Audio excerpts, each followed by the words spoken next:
What's going on, everyone? It's Braden with Jacoje Fine Jewelry, your personal jeweler. As you see, I have the heavy rope chains. Everyone says, Braden, you just display the small rope chains. Where's the thick rope chains? Here they are, 12 millimeter 26. We have the 10 millimeter 30 and then the 8 millimeter 32 inch. I wanted to not talk about these, but I'll put a side by side in case you are shopping for a bigger rope chain. You could see the difference there. You could see it on me. If you want to go for the home run, you got to go for the 12. 10 ain't bad either, and the 8 is just as good as well. But I want to use this as a reference to tie in the topic of this video. It's a comment I received last night. It was from Married to Money 69. Honestly, I wonder if that's a 5 millimeter flat curve. It's a 5.5 millimeter flat curve. There's no 5 millimeters. This is when it was a video when I did a thing, you know, when I show all the shipments and talk about the chains.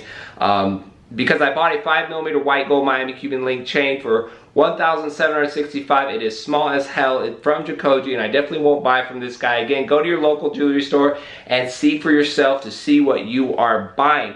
Thank you, Married to Money, to bringing this to my attention. I'm sorry if you're disappointed if you did purchase from me, but I want to use this comment to talk about kind of that topic in general. As a small business owner, I always like, if there's a concern, anything, please do bring it to my attention, because I strive day in, day out, literally, to improve my business, to make the shopping experience better for you guys, because I appreciate it. So with that being said, let's get started. The main topic I want to cover in this video, which is very important if you're shopping for anything online, especially chains or jewelry, is how it looks on camera versus in pictures versus in real life. Now, I believe that some people buy a 4 millimeter rope chain, expect to open and unbox a big boy like this, and I don't blame them. It's tough, especially if you don't have a lot of experience with buying chains. If I say, hey, this is the 2 millimeter 24 inch heavy link, you don't really know what 2 millimeters is, because millimeters is very small. Here it is on me. It's a nice simple chain,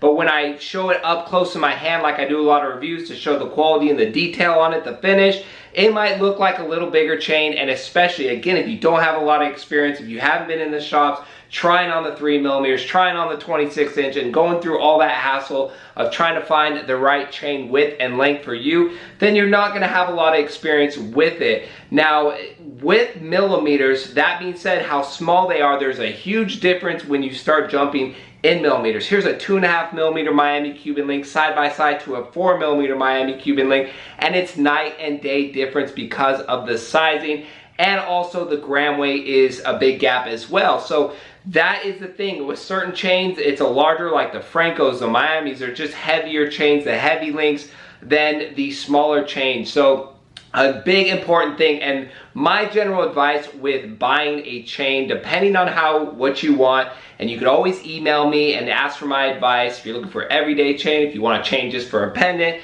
it all depends. But when you have a budget in mind, and only you know that budget and what you're comfortable with, I don't really recommend telling any jeweler what your budget is upfront, unless you're really comfortable with them and you know they're going to work for you and try to get you, have your best interest in mind.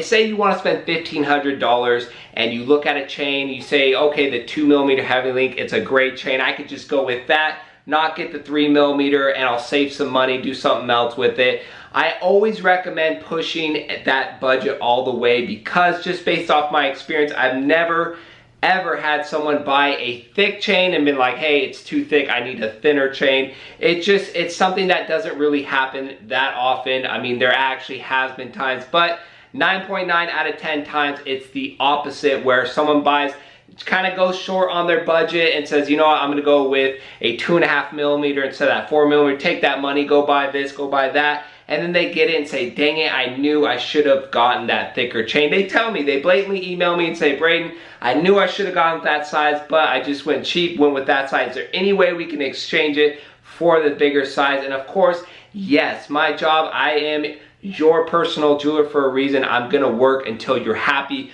with, especially with something I want you to have for the rest of your life, and to be able to pass down. Gold is a serious thing for me for that one reason. That is the principal reason.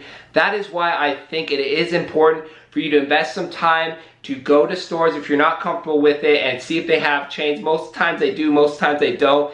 and see if you could try some on and then just feel comfortable. Buy from where you feel comfortable. A lot of people invest in shopping in Jacoje, and I appreciate that. And I do work hard for you guys to try to help you narrow down that decision and just keep you happy for a lifetime, because that's just the type of business I am, type of business owner I am as well. I love the feedback that you guys give me as far as trying to help bridge that gap between you watching on your iPhone, your tablet, your computer, and trying to shop and make it easier to display these chains to help you get a better idea, because it's a tough thing, believe me, with trying to make it look the most realistic. It's not an easy thing, and I know you guys are doing your best to try to make it, you know, paint a picture in your head to see how it's going to look on you. But it's different when you see it on me, and then when you unbox it, it's just a little bit different. And again, you can always exchange something. I do think it's always worth to really be serious about it and spend that budget to get it right the first time, than to go and try to ship it out, pay the shipping back. It's kind of a headache, but it's something that's definitely doable. So the main things is being comfortable with the width, the price that you're gonna pay. The design of chain is just really, and if you ever need any opinions, helps, I'm always here to help you guys out. That's really what I love to do in this whole grand scheme of things. I love when people ask my advice on chain styles and what they're going for. So I'm here to help you guys out. That is the main thing. Yes, chains pieces do look bigger on camera, so anticipate just going slightly up, or unless you just are really cool with that size and you've done your research. And I've made hundreds of jewelry review videos of all different sizes of chains, so if you really spend enough time doing it, you should be able to get a pretty good idea. So that pretty much addresses that. Thank you guys for watching. That's it for today's video. We'll see you on our next jewelry video.